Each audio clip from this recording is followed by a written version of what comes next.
अस्सलाम वालेकुम, मेरा नाम डॉक्टर असद महमूद है। क्या आप जानते हैं अल्लाह ताला ने मच्छर को क्यों पैदा फरमाया? अल्लाह रब्बुल इज़्ज़त ने मच्छर को क्यों पैदा फरमाया? कुरान मजीद फुरकान हमीद में अल्लाह रब्बुल इज़्ज़त ने यहूदियों की मिसाल मच्छर से क्यों दी है? यहूदियों ने मच्छर की मिसाल पर क्या एतराज़ किया और अल्लाह रब्बुल इज़्ज़त ने क्या जवाब इरशाद फरमाया? अल्लाह ताला ने नमरूद को कैसे एक लंगड़े मच्छर से हलाक किया?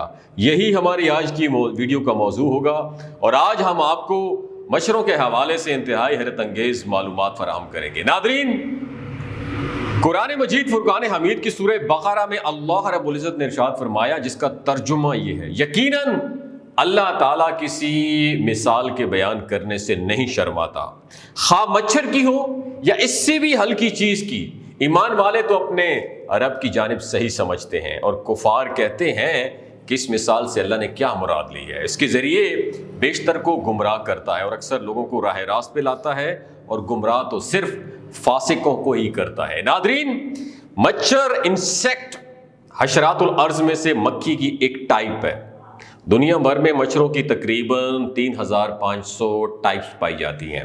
मच्छर की 4 इर्तिकाई मराहल पर मुश्तमिल होती है जिंदगी: अंडा, लार्वा, प्यूपा और कंप्लीट मच्छर। इनकी अफजाइश अमूमन जोहड़ों, तालाबों, नालियों और पानी के किसी जखीरे और पौधों के पत्तों पर होती है। इनकी ज़िंदगी के पहले 3 मरहले 1 से 2 हफ्ते में कंप्लीट हो जाते हैं। मादा मच्छर 1 माह तक जिंदा रहती है, मगर आमतौर पर इसकी ज़िंदगी 1 से 2 हफ्ते तक होती है। इनकी अफजाइश और ज़िंदगी में माहौल को काफ़ी ज़्यादा इम्पोर्टेंस हासिल है। मच्छरों की असल खुराक फलों फूलों का रस है।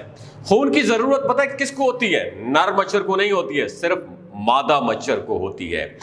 अंडे देने के लिए मादा मच्छर को फौलाद और प्रोटीन की ज़रूरत होती है, जो कि ये खून से हासिल करती है। खून हासिल करने के बाद मादा मच्छर रेस्ट करती है जब तक ये खून डाइजेस्ट ना हो जाए और अंडा तैयार ना हो जाए। मच्छरों की बाज़ अक़साम मुसलसल 4 घंटों तक फ्लाई कर सकती, उड़ सकती हैं और रात भर में ये 12 किलोमीटर तक सफ़र तय कर सकती हैं। इनकी ज़्यादातर अक़साम गर्म मरतूब इलाके जो होते हैं उसमें पाई जाती है, जहाँ ये सारा साल अपनी ज़िंदगी का पहिया चलाते रहते हैं। सर्द मौसम अगरचे इनके लिए इतना अच्छा नहीं है, मगर मुकम्मल तौर पर सर्द मौसम में मच्छर ख़त्म नहीं होते। मच्छर दुनिया में इंसानों का सबसे बड़ा कातिल समझा जाता है।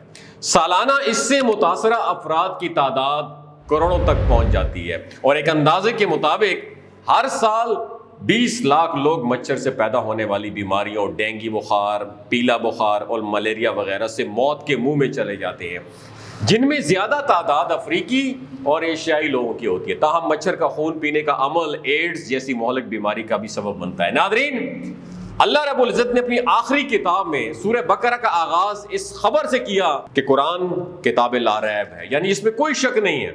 इस सूरह मुबारका में आगे चलकर अल्लाह ताला ने मक्का के बुत परस्तों और मदीना मुनव्वरा में आबाद यहूदियों को मुखातिब करके फरमाया कि हमने जो कुछ अपने महबूब बंदे मोहम्मद सल्लल्लाहु अलैहि वसल्लम पर नाजिल फरमाया है, तुम लोगों को अगर उसमें कोई शक है तो उस कुरान जैसी कोई एक सूरत बना कर लाओ, अल्लाह के अलावा मददगारों को भी बुलाओ और अगर वो सच्चे हैं तो ऐसा करके दिखाओ।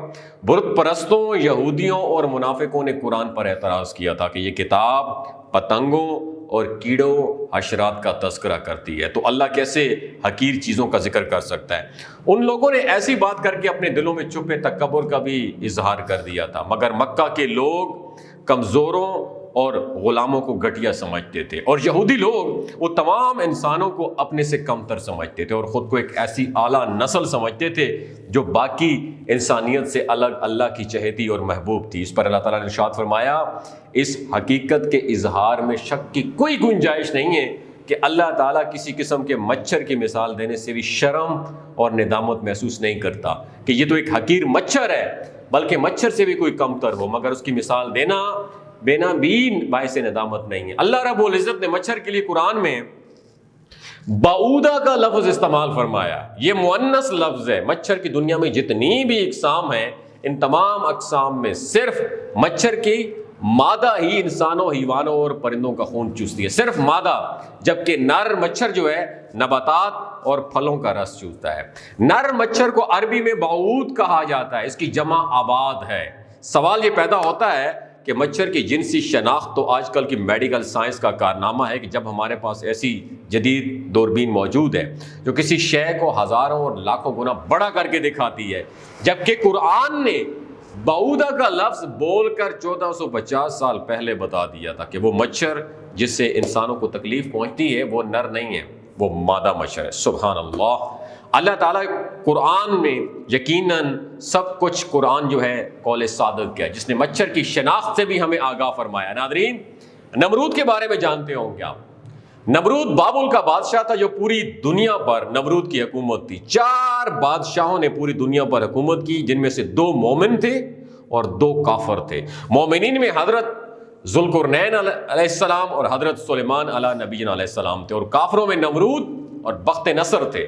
اس وقت جب نمرود نے سرکشی کی اور اللہ کے پیغمبر حضرت ابراہیم علیہ السلام پر ظلم کیا، خدائی کا دعویٰ کیا اور لوگوں پر ظلم و جبر کرنے لگا، تو اللہ کے پیغمبر حضرت ابراہیم علیہ السلام نے دعا مانگی کہ اے پروردگار، یہ ملعون نافرمان تیرے ساتھ مقابلہ کرنا چاہتا ہے، اس کو ہلاک کر۔ تیری مخلوق میں مچھر سب سے ادنا اور ضعیف ہے اور کئی جانوروں کی خوراک بنتا ہے، میں تیری رحمت سے اس مچھر کو مانگتا ہوں کہ وہ اس مردود کا خاتمہ کرے۔ پس اس کی دعا قبول ہو گئی۔ نمرود نے اپنی فوج کو میدان میں اکٹھا کیا اور حضرت ابراہیم علیہ السلام سے کہا، اگر تیرا خدا چاہے تو زمین کی حکومت ہم سے چھین لے، مگر اس سے پہلے میری فوج کا مقابلہ کرے۔ حضرت ابراہیم علیہ السلام نے اس سے کہا کہ مردود، دیکھ میرے خدا کی فوج آ گئی ہے۔ نمرود نے دیکھا کہ مانند ابر سیاہ ہوا پر چلتا ہوا کچھ آ رہا تھا۔ یہ دیکھ کر لشکر میں ہلچل مچ گئی، مچھروں کا شور پھیل گیا اور اس مردود کا سارا جوش و خروش چلا گیا۔ یوں اللہ رب العزت نے اس لشکر پر مچھر مسلط کر دیے، انہوں نے اس کا سارا گوشت اس طرح کھایا، صرف ہڈیاں باقی چھوڑ دیں۔ ایک مچھر نمرود کی ناک میں گھس گیا اور دماغ میں جا کر اس کا مغز کھانے لگا۔ روایات میں آتا ہے کہ وہ مچھر ان مچھروں کی فوج کا سردار تھا جو ایک ٹانگ سے لنگڑا تھا۔